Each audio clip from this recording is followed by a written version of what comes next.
Chapter 15, we're going to talk about applications of variables, how we can apply them to certain word problems. Another uh, big difference between this chapter and the chapter 14 is we're going to have different variables in our equations. Okay, and you can see this first one has a y and an x.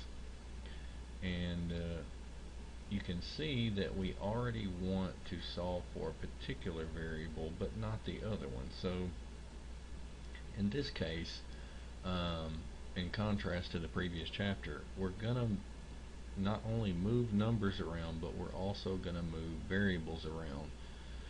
Okay, chapter 14, we would add, subtract, multiply, and divide variables on both sides of the, or not variables, but numbers on both sides of the equations. Well, it turns out we can do the same thing with variables because that's all a variable represents is a number. So if we can add, subtract numbers from both sides of the equation, we can do the same with variables. So in this first example, we want to solve for y, meaning we want y to be on one side by itself. Okay, if you look at this equation, y has an x being added to it. So let's look at an equation with a number.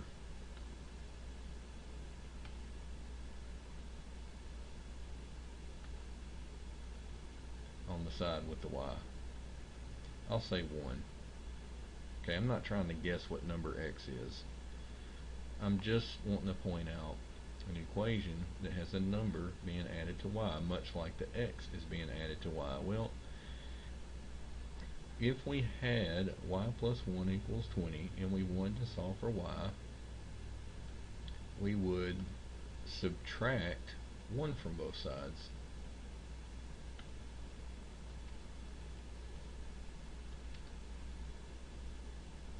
Like that. The ones would cancel out on the left. We would have y by itself on the left. 20 minus 1 would be 19.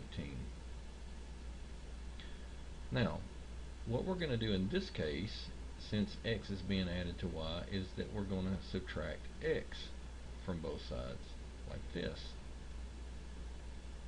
And we've also moved variables around like this. We've combined like terms. It's just that in this case, there is no like term on the right side for the x to combine with. Back on the left side, some number x, subtract that same number x, they're going to cancel out. Okay, plus a number minus a number, they cancel. And so as we obtained y by itself over here for this equation that I'd made up, y is also going to be by itself now that we subtracted x. 20 and minus x will not combine, so we simply write them out side by side, minus x, and add a 20 to it. So with the equations, or some of the equations in this chapter, we're only going to end up with an expression as the solution to our equation. We solve for y. Well, y depends on x. It's whatever x is, we change the sign and add 20 to it.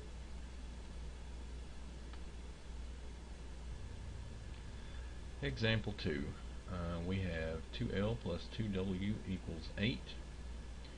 We want to solve for W. So when we're finished with this equation, we want L on one side and some expression on the right, but we want L by itself on one side. Okay, so we're not interested in the W. We could treat it as if it were a number. So Here is an equation that is analogous to this equation that we actually want to solve. Let's say we had 2 times 3 instead of 2 times w. Well, what we have is L is being multiplied by 2, and then some number, 2 times 3, is added to it. In this case, whatever this number is, 2 times 3 is 6. Or we could write it this way, minus 2 times 3, both sides. 2 times 3 is the same thing as 6, so we could write it this way. And this is more like what we're actually going to do with this equation. So a plus 2 times 3 minus a 2 times 3, well, they cancel. And so we end up with 2L. And then on the right side we have 8 minus 2 times 3.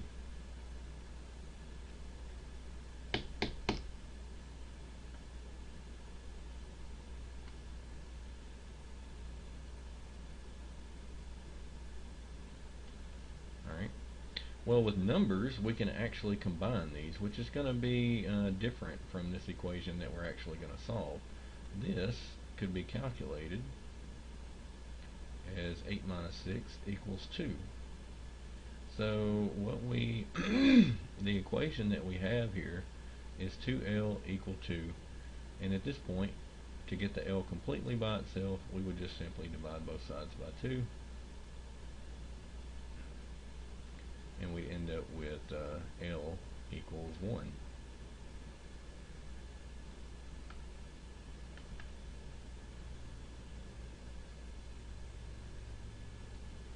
Okay, so let me make some room so that we can solve the one that we're actually interested in.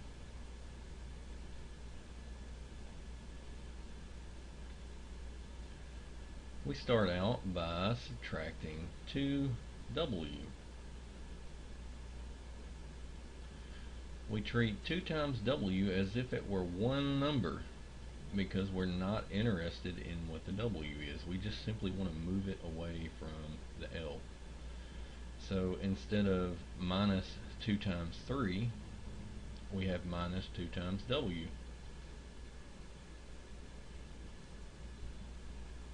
Two w cancels on the left.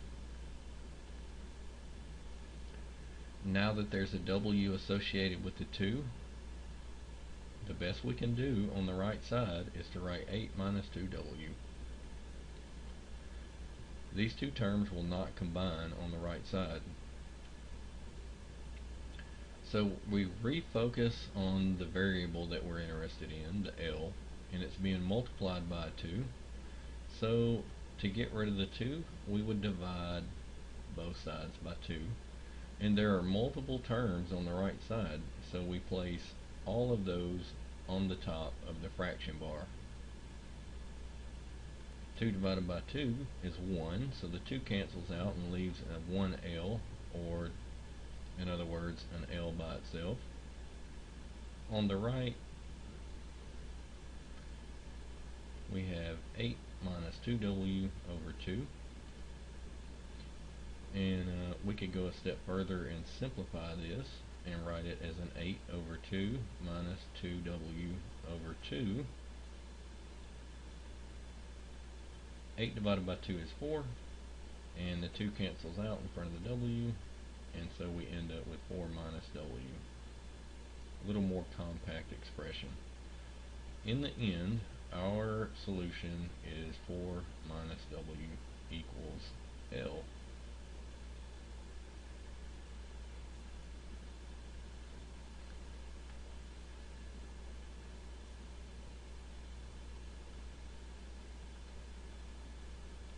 Part B, it tells us we want to solve for C.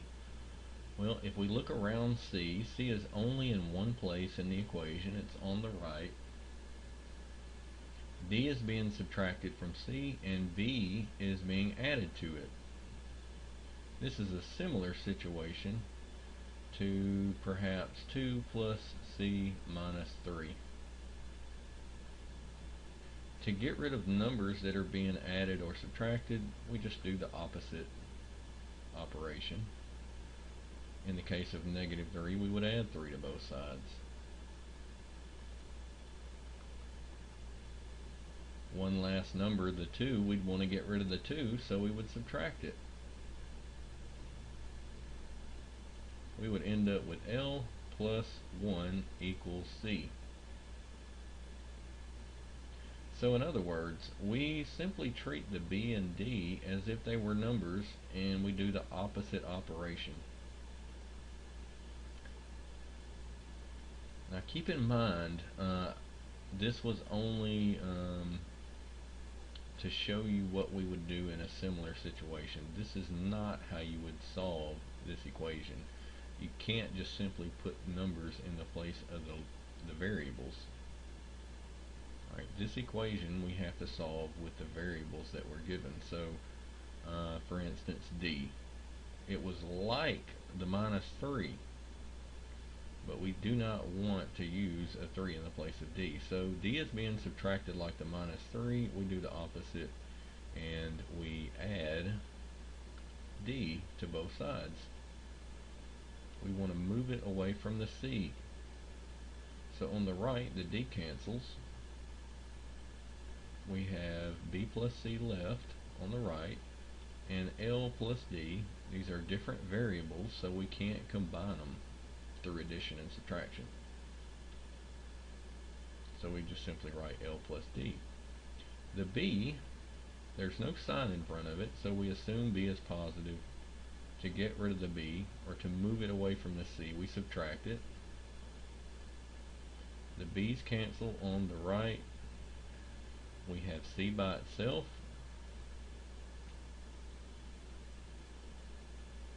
We just write out the left-hand side. None of these letters are the same, and we're adding and subtracting them, so we cannot combine those. C, in the end, turns out to be L plus D minus B. This is our solution.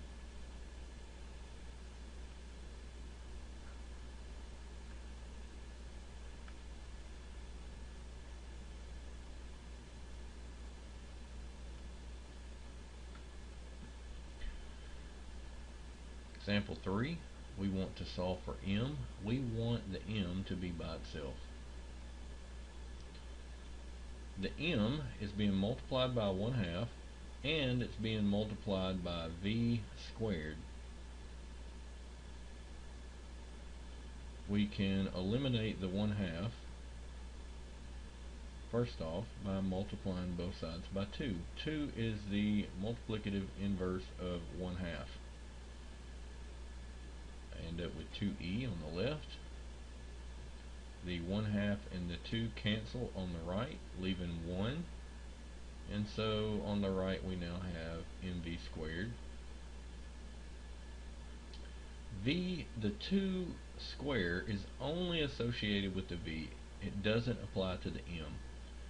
So when we get rid of the V, the 2 is going to come along with it. We're going to divide both sides by V squared, because the V squared as a whole is multiplying the M.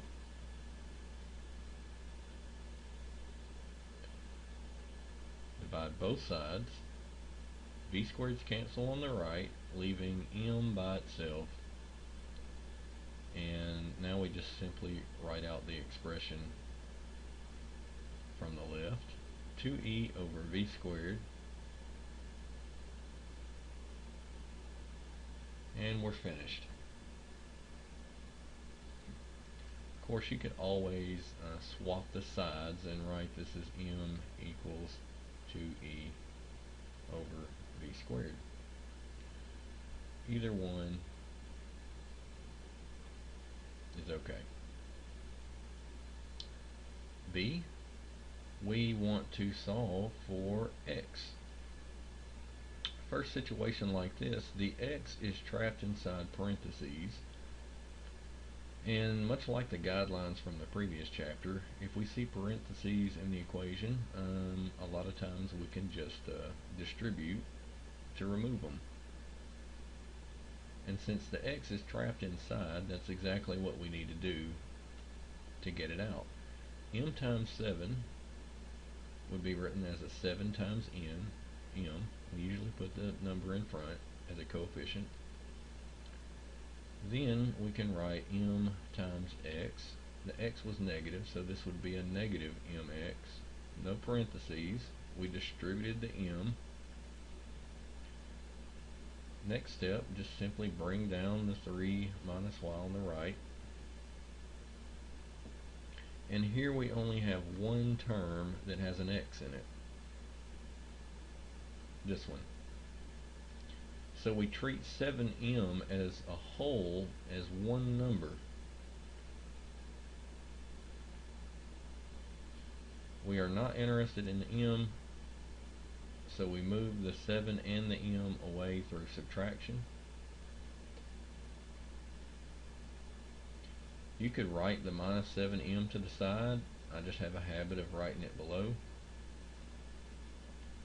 On the left, the 7m's cancel. I have a negative mx.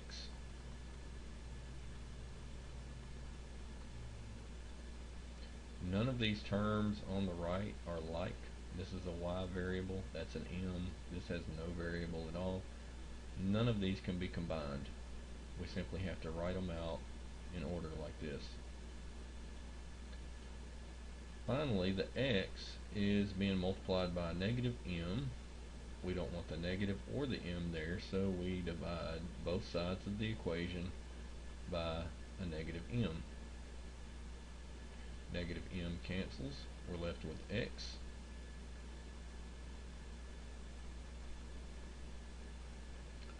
And as far as the right is concerned, we may as well just leave this expression as it's written.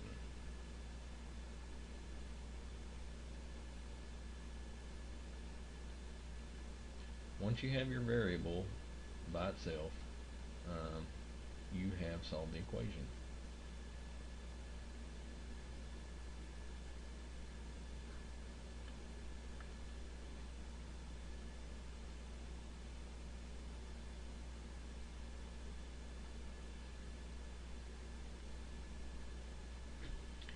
So in the second section of 15, we're going to start to focus on word problems.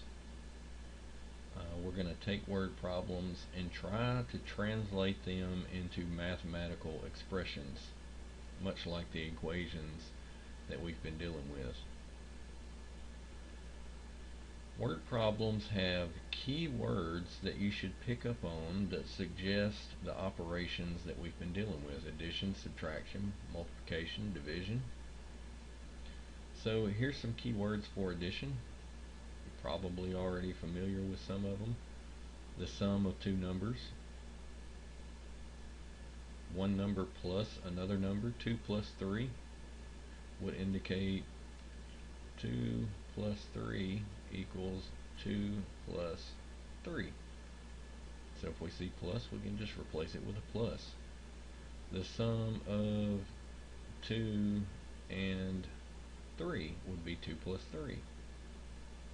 2 added to 3 would be 2 plus 3 also. 2 more than 3. All of these work out to give you a 2 plus 3. So become familiar with these keywords so that you can pick them out in word problems and construct an expression or an equation to help you solve it. One of the keywords that indicates multiplication comes up a lot. Of. We've already seen this before. Half of 6 means that we multiply a half and a 6. 50% of 6 means that, well, we haven't talked about percentages yet, but 50% is the same as half of something. So 0.5, we would multiply 0.5 times 6. Square means to take a number and multiply it by itself. So 5 squared would be 5 times 5. The square of a number. So we'll get started with example 4, trying to translate some of these word problems, phrases. We're sort of translating English into mathematics. So you could look at math as being a language of its own. A reads, yesterday Frank had 146 baseball cards. Today he got D more. Using D, write an expression for the total number of baseball cards he has now. We would simply write 146. If he had gotten 3 more, then we would write 146 plus 3. If he had gotten 5 more baseball cards, we would write 146 plus 5. Well, we don't know the number. They just told us that that number is represented by D. So the expression that we want to write would be 146 D more plus D. B, a sports tournament has M teams. Each team has 18 players. Using M, write an expression for the total number of players in the tournament. Well, if there were 2 teams and each team had 18 players, what would you do? More than likely you would take 2 and multiply it times 18 and you'd get 36. However, we weren't given a number. We were simply told that that number is represented by the variable M.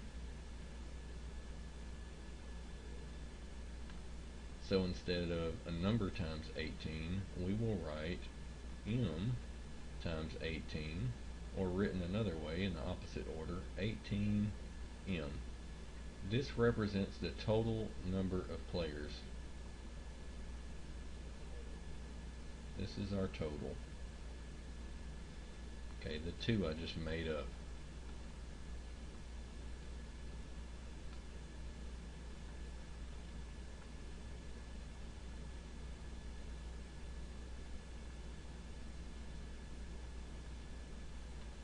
See, there were 22 balloons at the beginning of the party. By the end of the party, M of them had popped. Using M, write an expression for the number of balloons that were left. 22, M of them are popped. So we lost them. There's less than 22 now, so we take M and we simply write subtract M from 22. Subtraction is an operation that you need to be careful with. We could not write M minus 22. This would be incorrect.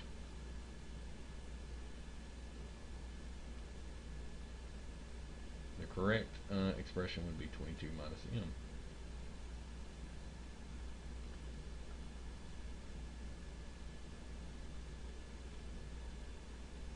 Example 5. Translate the phrase into an algebraic expression, y more than 2. If you get stuck or confused, try putting a number in the place of the variable. But ultimately, you want to have an expression that contains the variable. This is just to try to, I don't know, help you out.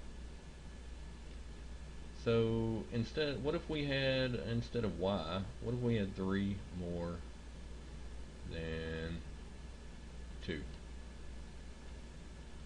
More than is a key phrase for addition. So we would write 2 plus 3. Likewise, we could write 3 plus 2. The order of the addition doesn't matter. So to translate y more than 2, we could write 2 plus y. Or y plus 2. Either of these 2 on the top would be correct. 6 more than the product of 24 and a number. Use the variable n for the unknown number. Alright. In your mind, you should separate these. 6 more than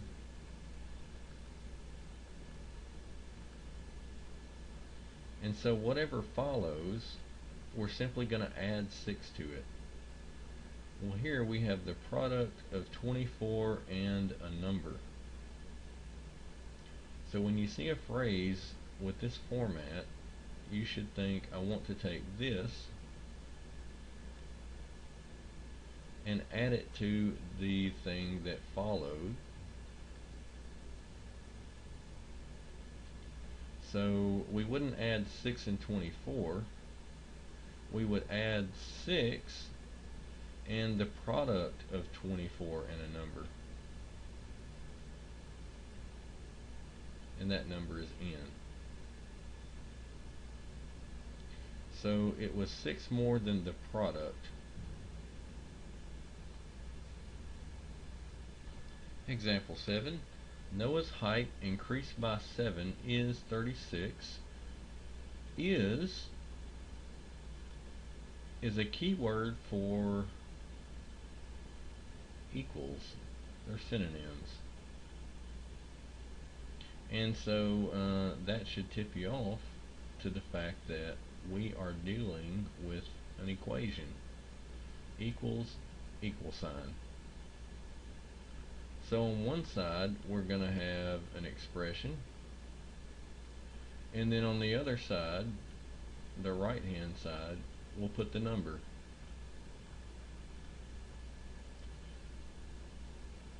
Inside of this phrase we have an unknown, Noah's height. The instructions told us to use n to represent Noah's height. So Noah's height, this entire phrase, will become n. So we could literally take this sentence and translate it word for word into an equation.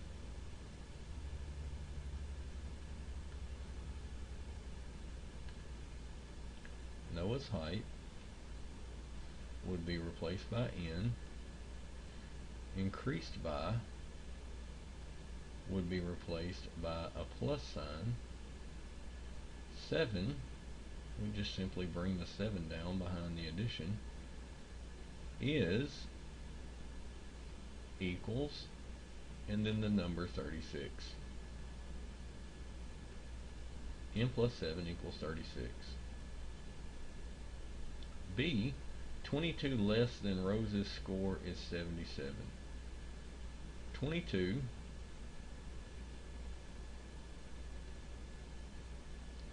less than Rose's score, less than. So let's back up a minute. Let's say I had a problem that just contained the expression 2 less than 5. Which number would you actually write first? Because less than, as you may have figured, represents the operation subtraction. And with subtraction, the order matters. So which number do we put first? 2 less than 5 indicates that we write 5 first and then the 2. We subtract 2 from 5. So be careful with subtraction or any other key phrase that represents subtraction. In this case, we should write subtraction in front of the 22. 22 less than is subtract 22, and now Rose's score, which is to be represented by R, should jump in front of the subtraction. So to correctly translate this phrase, we write R minus 22 is, as in the last example, is equals, and then we simply write the 77 on the right side. R minus 22 equals 77. Be careful with subtraction.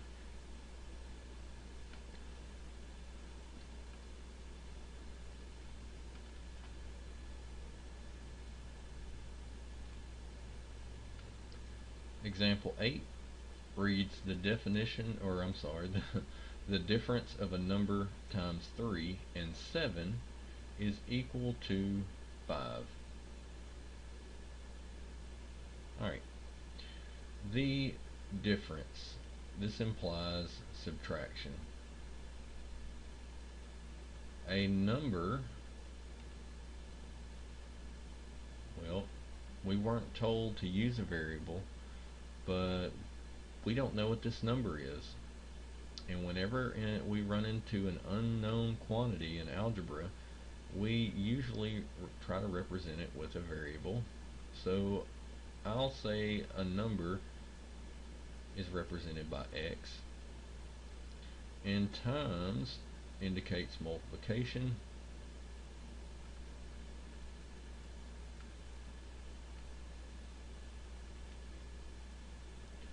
and then we have the numbers that are multiplied, 3 and 7.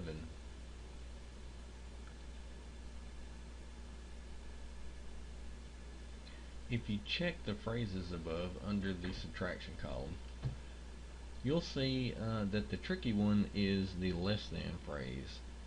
Any other phrase that indicates subtraction, we normally put the first number first and the second number second. So the difference of a number, which would be our first number, times 3, well, this number that we're going to use in subtraction is multiplied by 3, so we would write 3x, and we are taking the difference of this number 3x and 7. So we would subtract the 7 from the 3x. For the remainder of the phrase, we have is again, and that indicates an equation. Is equal to, well, all of that would simply indicate the equal sign. Sometimes you have is equal to, or just simply is, and then we have 5, so 5 ends our equation. 3x minus 7 equals 5.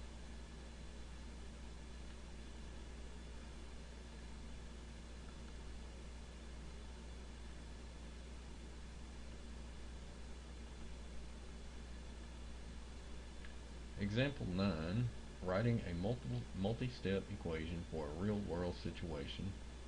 Write but do not solve. Alright. Layla takes classes at both Westside Community College and Pinewood Community College. At Westside, class fees are $98 per credit hour, and at Pinewood, class fees are $115 per credit hour. Layla is taking a combined total of 15 credit hours at the two schools.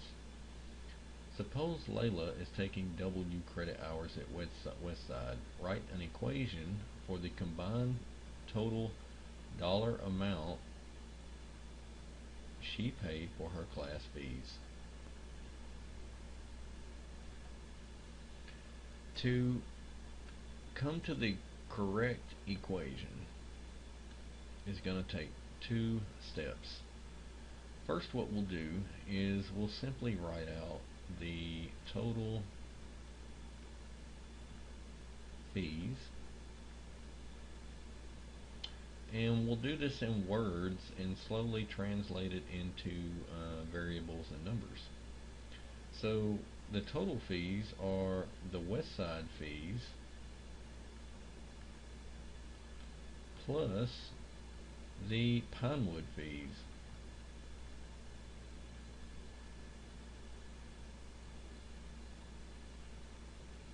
Now, what are her Westside fees? Well, the problem states that it's $98 per credit hour. So however many hours that she takes at Westside, we multiply that by 98. So with the Westside fees phrase here, we can replace that with a 98 times the West Side hours.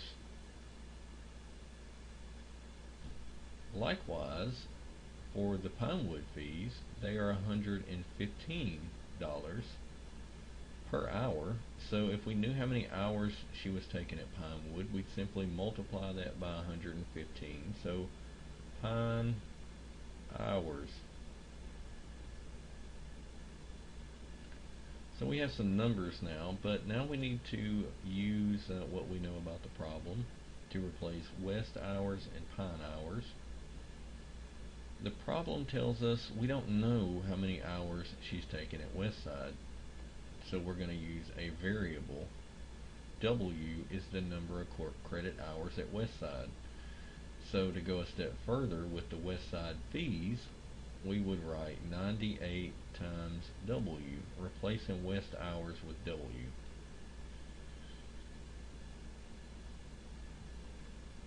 However, we weren't given a variable for Pine fees. What have we not used yet in the problem? Well, it also indicated that there were a total of 15 hours. Okay, so think about this for a minute. If we were told that west hours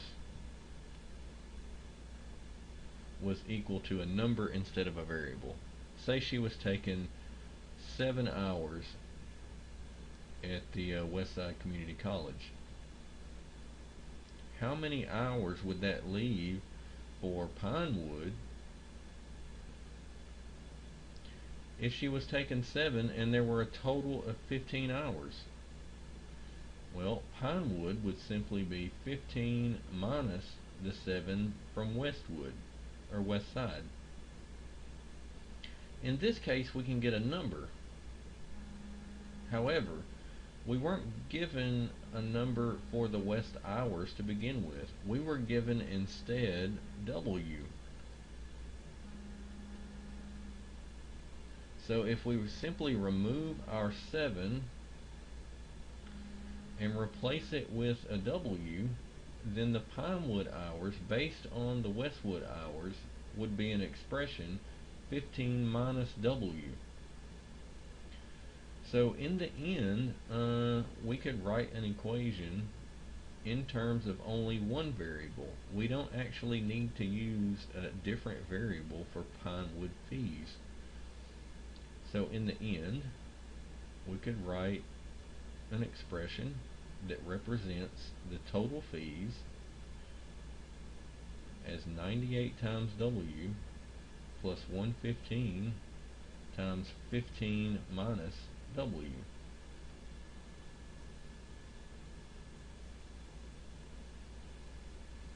So one step was simply writing out what the total fees would be, the sum of the two, fees from West, fees from Pine.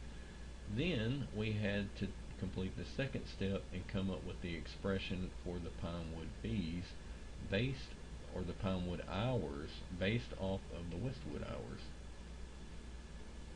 Then we just simply substitute this 15 minus W expression into the equation that we had written out for total fees. So this is our end expression that we were looking for.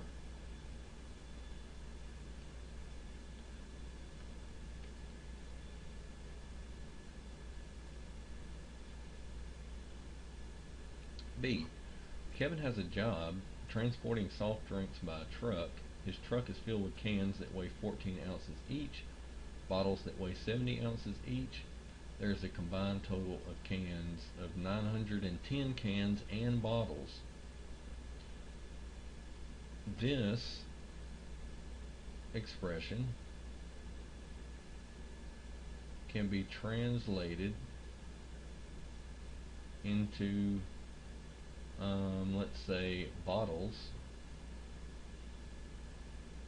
plus cans equals 910, combined total of 910 cans and bottles. So what do we actually want to calculate? The second part says let X be the number of 14 ounce cans in his truck. So X equals the number of cans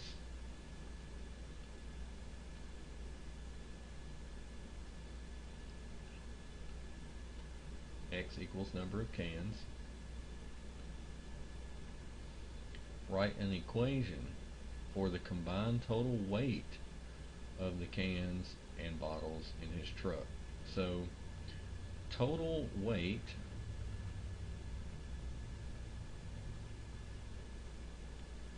would be the weight of the cans plus the weight of the bottles. And this is one thing that I don't really see a lot of students do. Write it out in words and try to use some mathematical symbols, but don't just try to jump from the problem to an equation. Okay, you can start out with some words in your equation and slowly translate it to variables and numbers and all the other symbols that we've been dealing with so far. So in this next step, what we want to do is replace weight of cans and weight of bottles. What were we told about the weights? Well, a can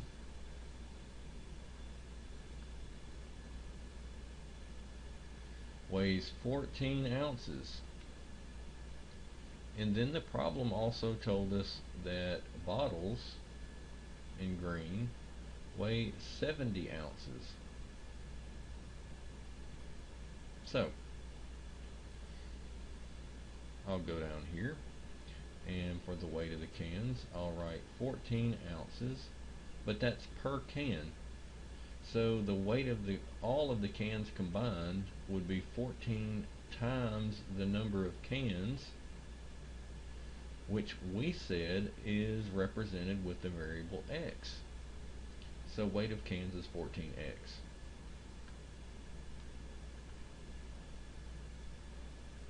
What about the weight of the bottles? We'll do it just like we did for the weight of the cans. The weight of one bottle times the number of bottles.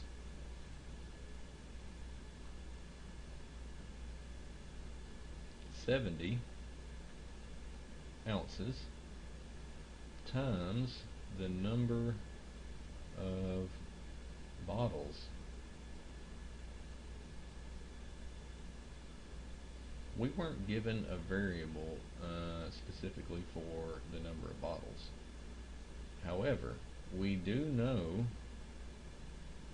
the total number of bottles and cans is 910. Just like the previous problem, if we know that X is the number of cans, then we can simply rewrite this equation using what we learned earlier in the chapter. So we can write bottles plus cans, which is X, equals 910.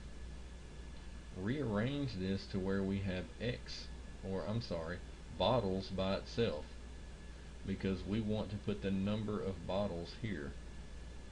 Well, to get bottles by itself, we would subtract X. We want to move everything away from the bottles. X's cancel as they did before.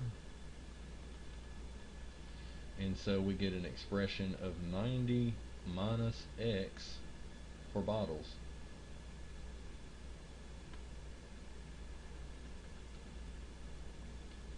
This is sort of the second step to this problem. At this point, our equation would be total weight equals 14 times X plus 70 times, and instead of writing number of bottles, we replace it with this expression that we found, 90 minus X. This is the equation that we were looking for. Total weight equals 14X plus 70 times 90 minus x. This realizing that the bottles can be expressed as 90 subtract the number of cans x is a crucial part of this problem.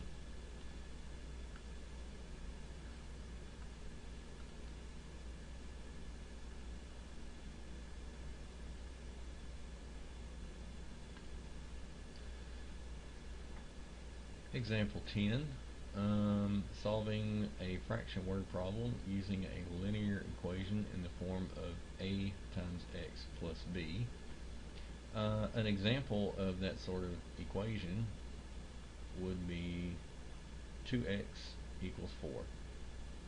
So you have to realize this is just the general format of the equation that we're going to be looking at, and a and b could be any numbers.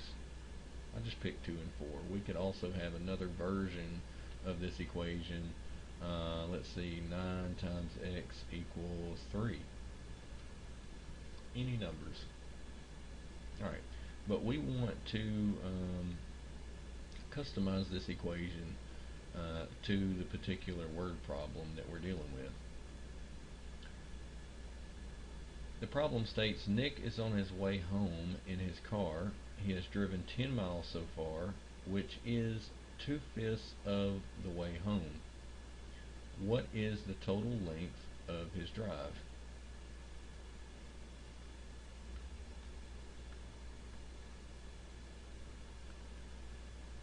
Okay, we have this number 10. We see the word is, which usually indicates an equation. Then we see 2/5 of the way home. So he's already driven 10 miles, and he's not home yet. And so the way home is indicating a distance. Okay, he's driven 10, so the way home is not 10. He's not home yet. So what we would do is we would simply write this out the way it's written. Okay, almost translating it word by word. 10 is 2/5 of indicates multiplication.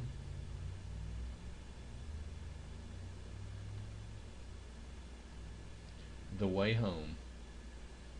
Well, we don't know this distance. We don't know how far he has to go. So what we'll do is we will replace this phrase with an x, a variable. So now, after translating this information, we know that 10 is 2/5 of x.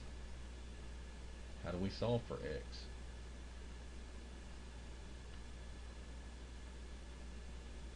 We multiply both sides by the multiplicative inverse of 2/5, which is 5 over 2.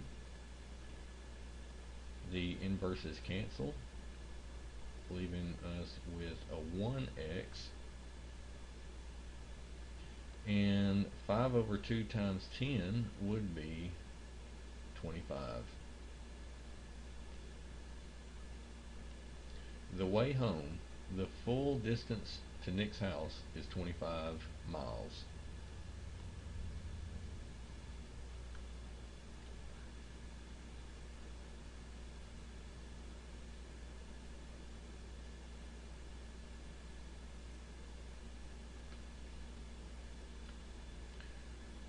Part B reads, Isabel needs to memorize words on a vocabulary list for French class. She has memorized 30 of the words, which is 5/6 of the list. How many words are on the list? 30 words, which is referring to the 30, which is equals 5/6 of is multiplication.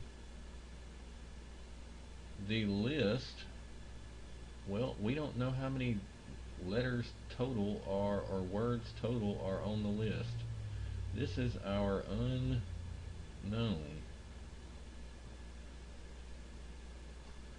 So of indicates multiplication. We're taking the fraction 5/6 and multiplying it times an unknown number. Translating this to algebra would be 5/6 set beside an x. We've defined our variable here. We are saying by placing x here beside the 5/6, we're saying that x equals the number of words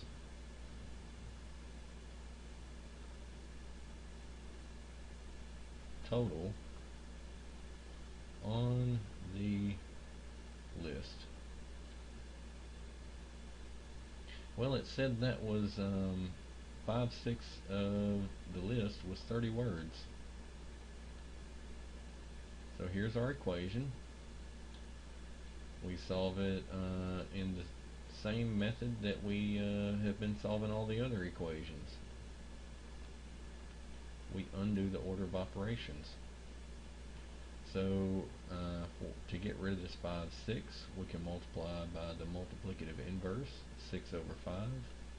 What we do to one side of the equation, we do to the other.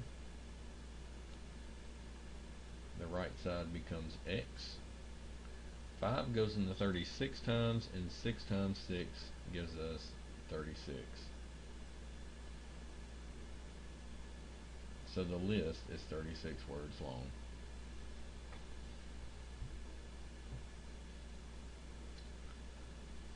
Example 11. Gabriel is 5 years younger than Mikhail. The sum of their ages is 91. What is Mikhail's age? Alright, so Gabriel. We will use a G as Gabriel's age. We have another name, Mikhail.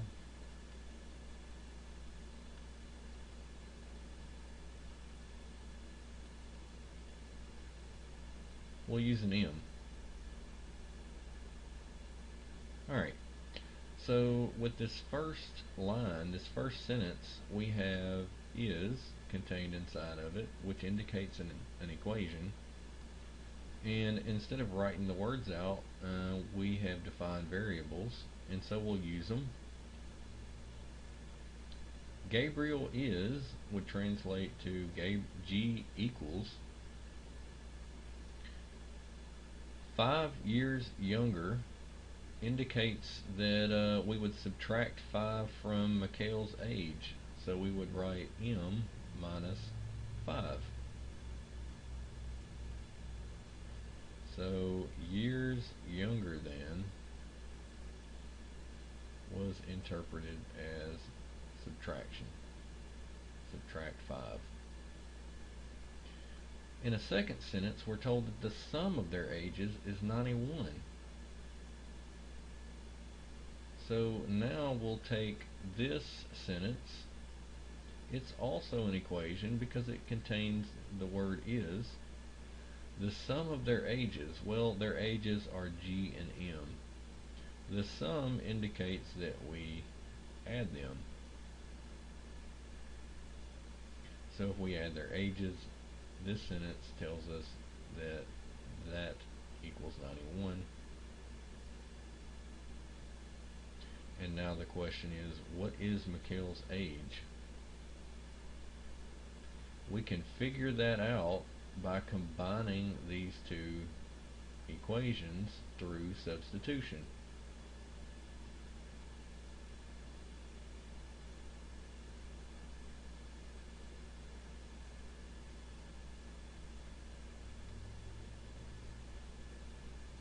So we combine them. Well, how do we do that?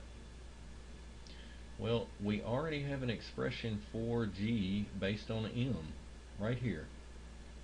So anywhere that we see a G in another equation, we can replace it with M minus 5. Well, if you look at our second equation, we have G plus M. So we substitute M minus 5 in the place of G. This expression is going to replace this variable.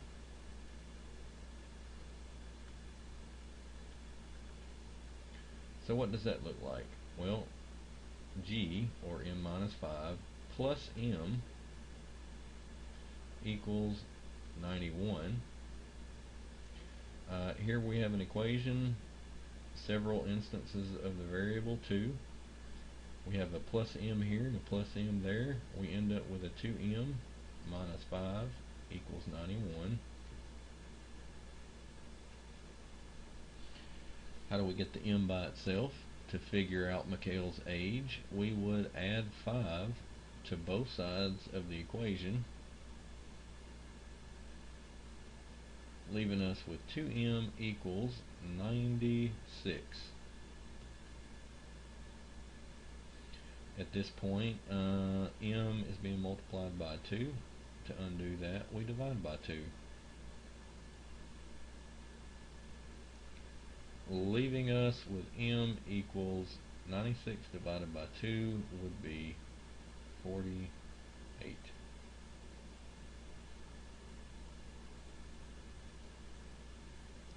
M is equal to Mikhail's age, and that's exactly what the question was. What is his age? Well, 48 years old.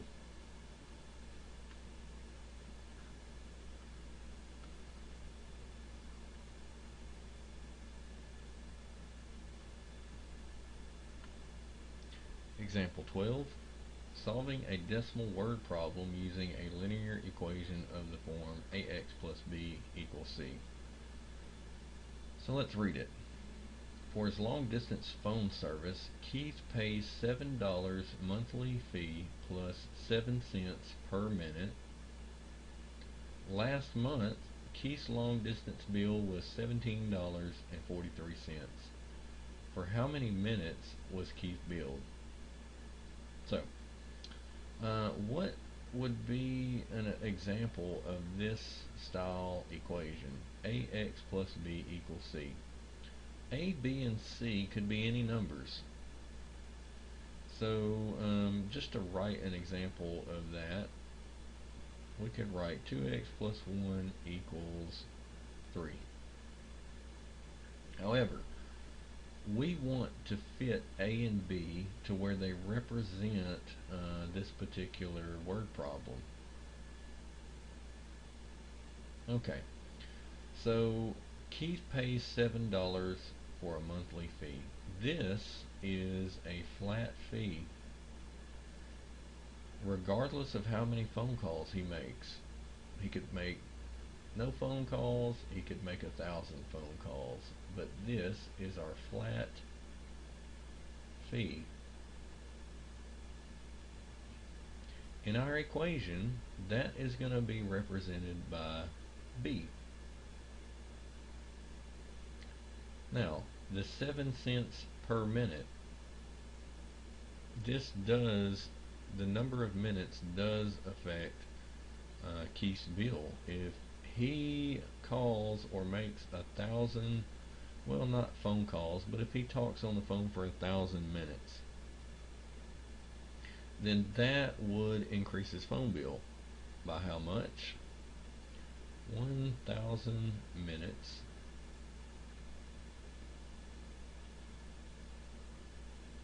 How much would that cost just based on the minutes alone?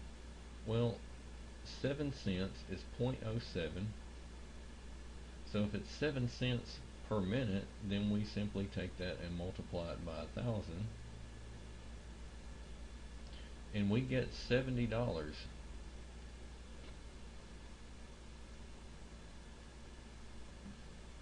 Okay, but this doesn't take into account the flat fee, the $7. So if Keith had used 1,000 minutes, then we would now take the 70 and add 7 to it to get his total bill for the month. It'd be $77. Okay, so sometimes it's not a bad idea to just sort of play around with the numbers. We don't know how many minutes he used. So what you want to do is pick a number and try to figure out how you would actually calculate his bill if you had known how many minutes he used. So what exactly did we do here? Well, where did the 70 come from? We guessed 1,000 minutes. We didn't know that. And what do we do with a quantity that we don't really know? We assign a variable to it. That's what algebra is about. So we'll use x, and we'll say that x is the number of minutes Keith uses.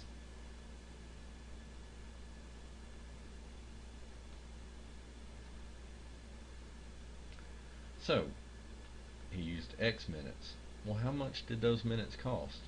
It was 7 cents per minute. So we would write 0.07 times x. Well, we have to drop this 70 because we don't actually know how many minutes, so we can't assign a single number to this expression. All we know is 0.07 times x. Well, the 70 went here in front of the 7. So instead of 70, we now have to write a 0.07 in front of that with an x. Then what did we do to the 70? We added the flat rate to it, plus 7. And we got 77. But the problem actually said that his bill wasn't $77, it was $17.43.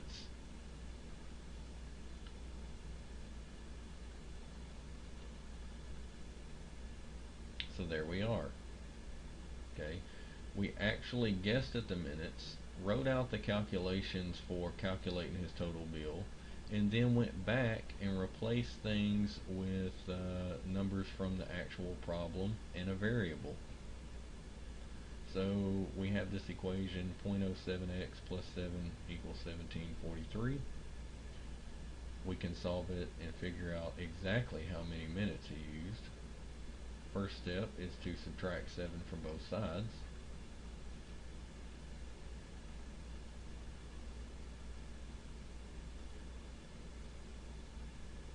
Now we would divide both sides by 0.07.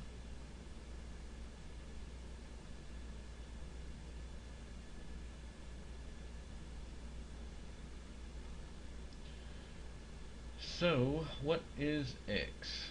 I have to bring up my calculator here.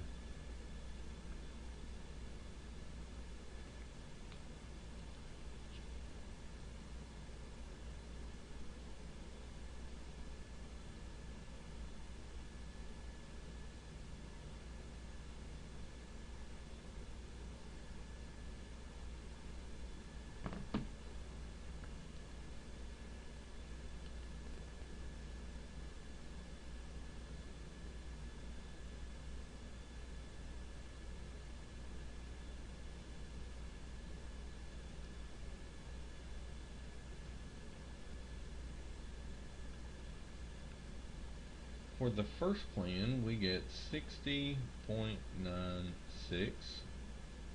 This is dollars. For the second plan, we multiply 0.13 times 20 and then add 71.96. We get $74.56.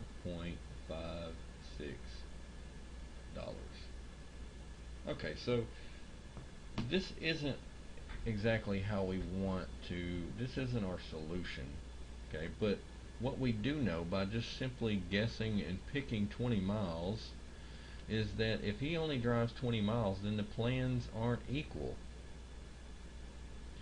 And a lot of times using numbers is a good way to figure out how you actually calculate something. It's hard to think in terms of variables for some people, so maybe this helps. Alright, what do we want to do now? Well, we don't know how many miles that he actually drove. Okay, and we want these two plans to work out to be equal.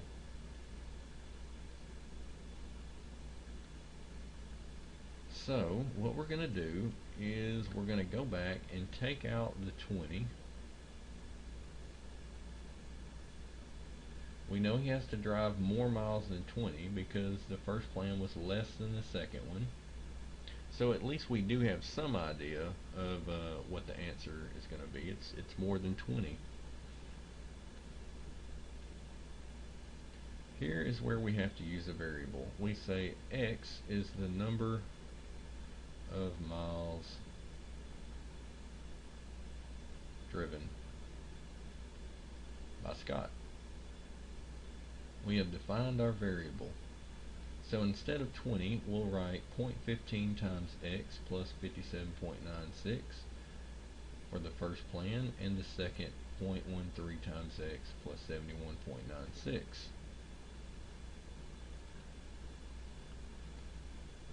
We'll clear these numbers. That was for the 20 miles only. And the question was, how many miles would Scott need to drive for these two plans to equal? Well, you have to recognize that this represents the number, the cost of the first plan. The other expression represents the cost of the second plan. The question states that we want these two to be equal. So in other words, we take each expression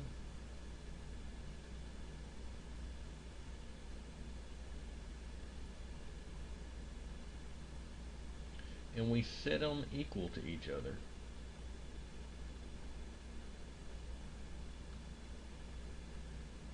Like that.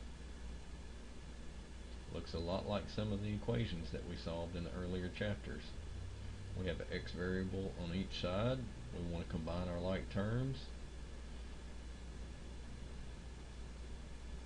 I can combine this 0.13x with the x on the left by subtracting it.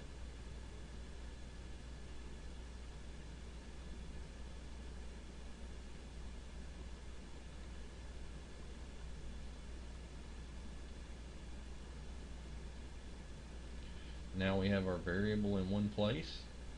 It's a two-step equation. We take it a step further by subtracting the 57.96 from each side.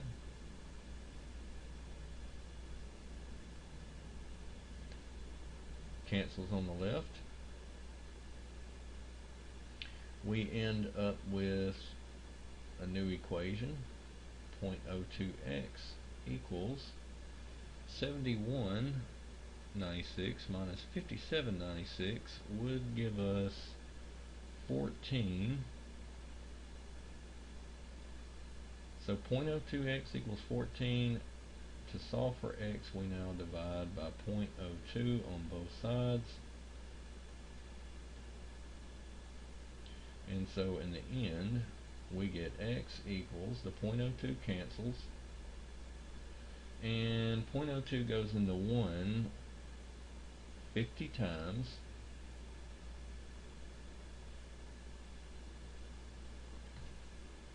So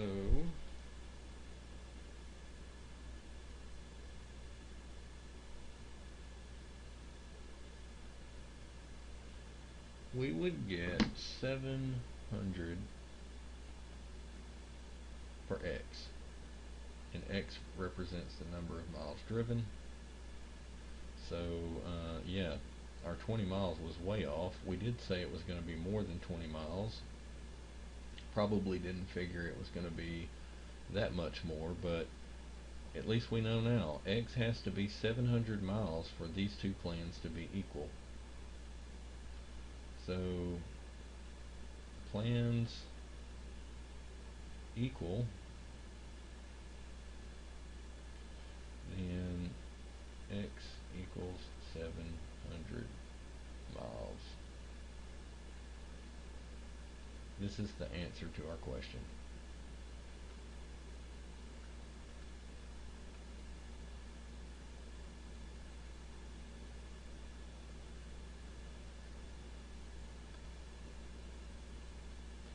Example 14. Solving a fraction word problem using a linear equation with the variable on both sides. Dale's tank is 4/9 full. Okay, we can take that sentence and translate it into an equation. You should have picked up on the word is. So Dale's tank, I'll use a D to represent it, is 4/9 full, and I'll use F for a full tank.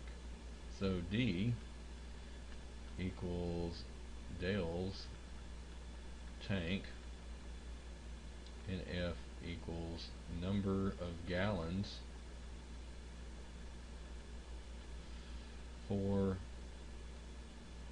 a full tank. After he buys 4 gallons of gas, the tank is 2/3 full. So Dale's tank started out 4/9 full.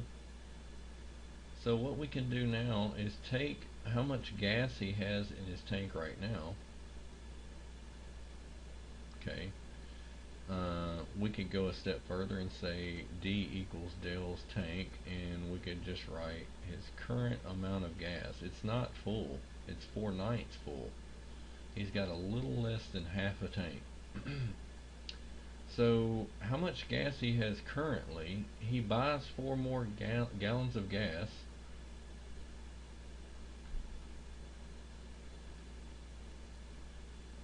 Four gallons of gas would mean that we would add 4 to that previous expression, 4/9 F. And then it tells us the tank is 2/3 full. So once he buys the 4 gallons, it says is equals 2/3 of a full tank. How many gallons can Dale's tank hold? So F is the number of gallons for a full tank. We want to find F. That's what they're asking us for. So in this case, we ended up with an equation that had fractions.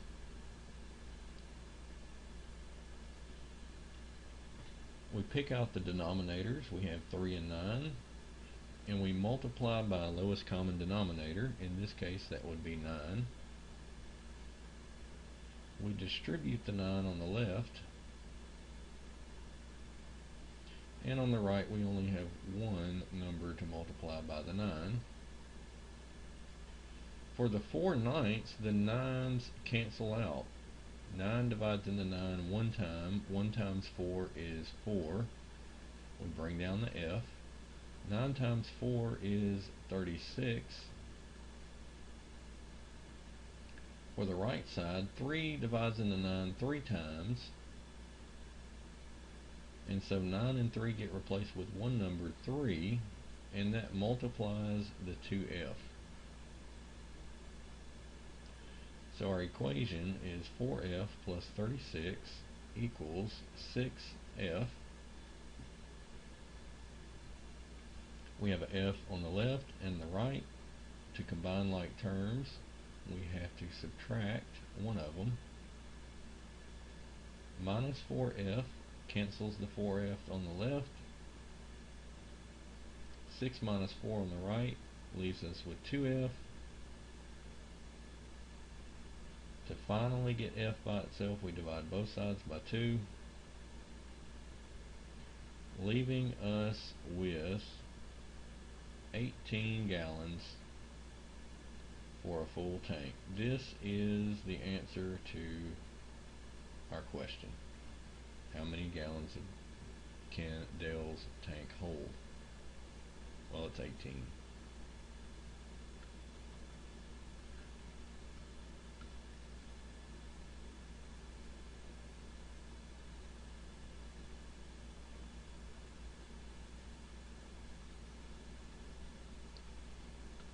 Example 15. The sum of 3 numbers is 89. So we have three numbers. We don't know what they are.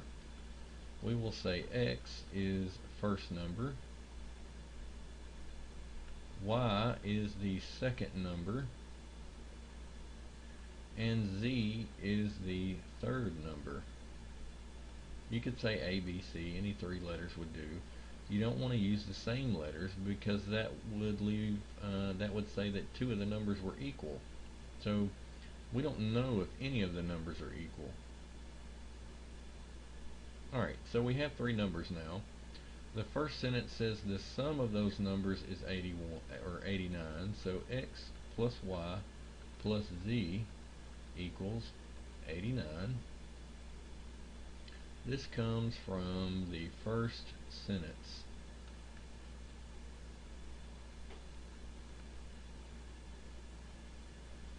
Second sentence.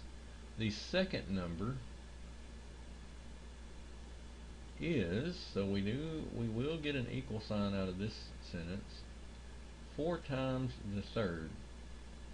To translate that, we use our variable for the second number, y. It says the second number y is, so y equals 4 times the third. The third number is z, so we write 4 times z.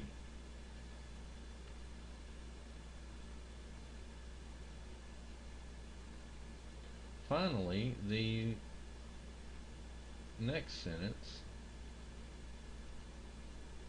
reads the first number is 7 less than the third. So we have our keyword is that indicates an equation. We're going to get another equation out of this.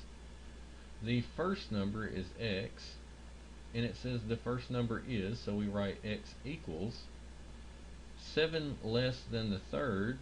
This is the tricky subtraction phrase where we put the first number second, the second number first. So we subtract 7 from the third, and the third is z. So for x we would write z minus 7.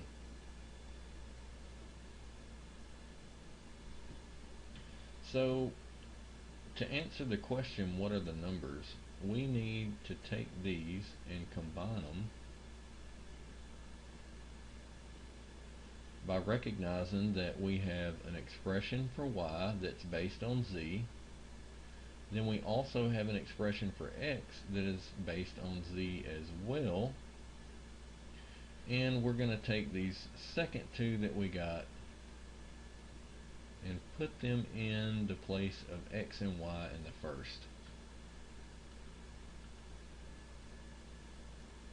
X replaced by z minus 7. Y is replaced by 4z. And then since we're getting an equation with just z so far, then we're going to keep this other z.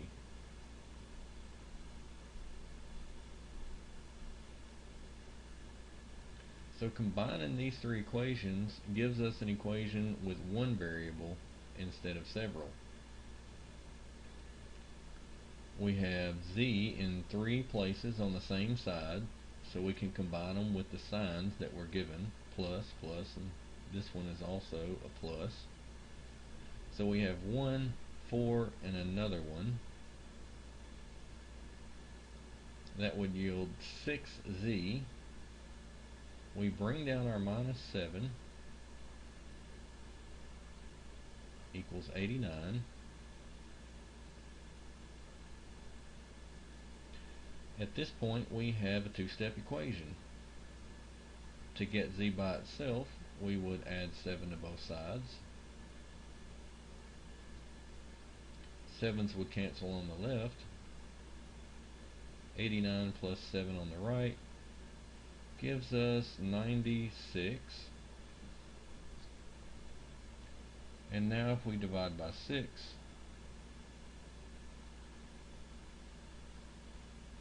we have z by itself on the left, and 96 divided by 6 would be 1 and 16.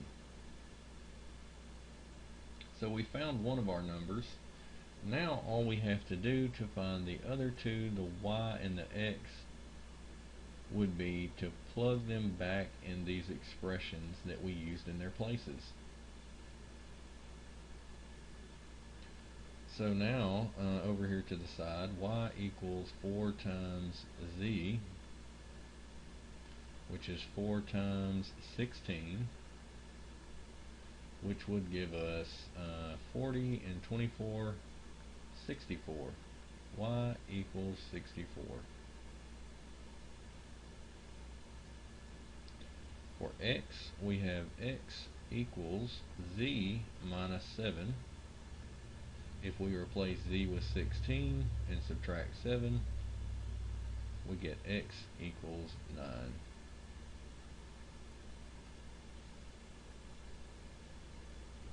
Using your calculator, you can check 64 plus 9 plus 16, and you would get 89.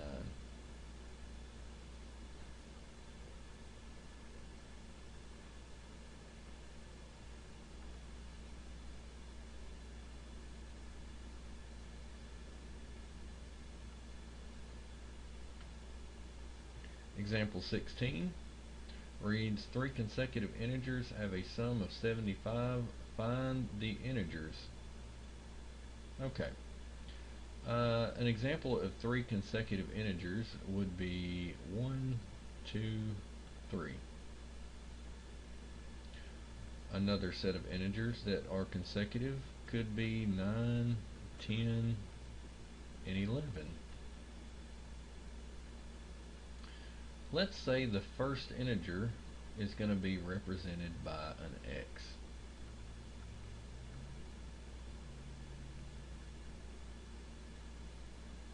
If x was the first integer, how would you find the next one?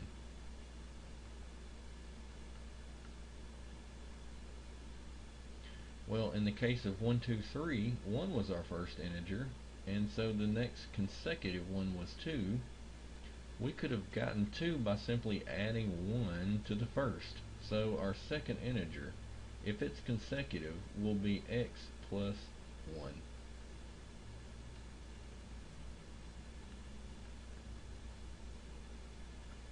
Our third integer would end up being x plus 2.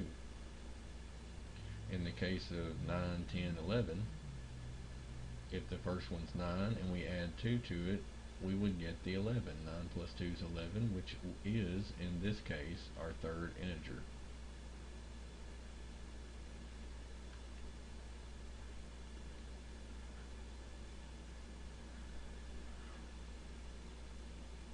So, first equals x, second would equal x plus 1, and third would equal x plus 2. The sum of those numbers is 75.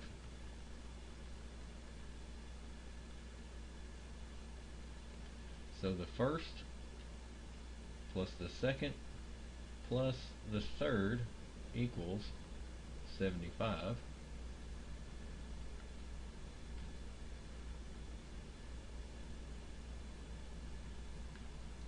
And here we are on the left side, and we have 1, 2, 3 x's. So combining like terms, we have 3x. Then we have a 1 and a 2.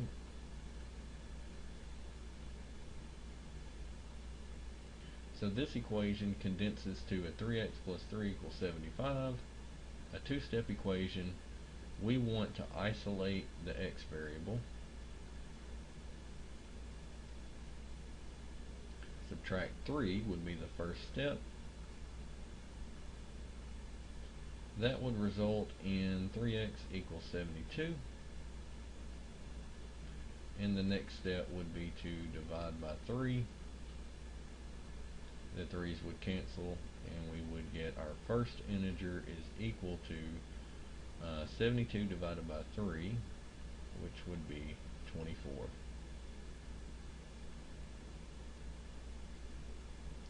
So with our first integer being 24, adding 1 to the first integer would give us 25, and then a 26 for the third. If you sum up all of these integers, you get 75 as the problem originally stated.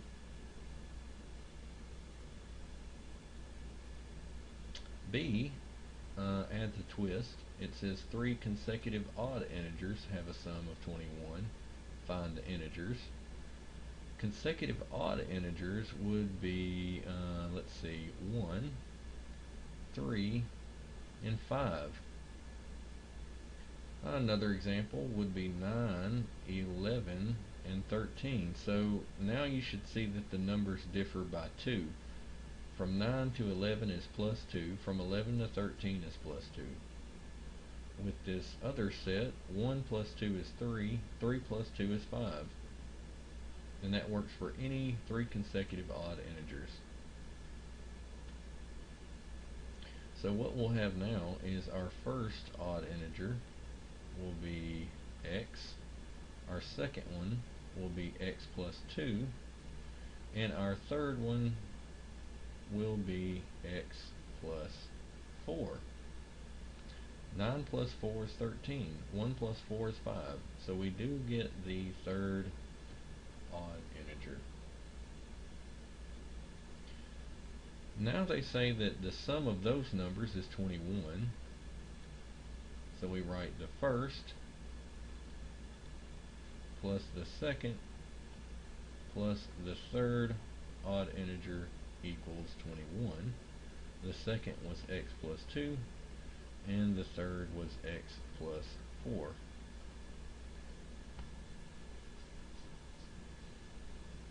Combining like terms, we have 3 x's.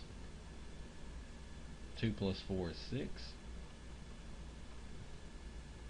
To get the x by itself, we subtract 6 from both sides.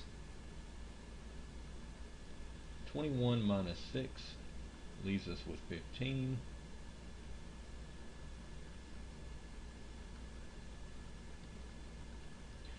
And now to finally get x, we simply divide both sides by 3.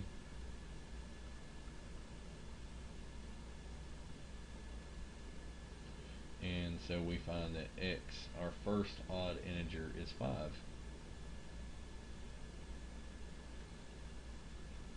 X equals 5. The second odd integer would be plus 2, giving us 7. And the third is 5 plus 4, 9. So this should be more than enough examples for you to get started trying to work your own. You cannot really learn how to solve word problems without practicing and working them yourself. Watching someone else work word problems is a good start, but it's no substitute for getting your own practice. So make sure you get on Alex and get started right away.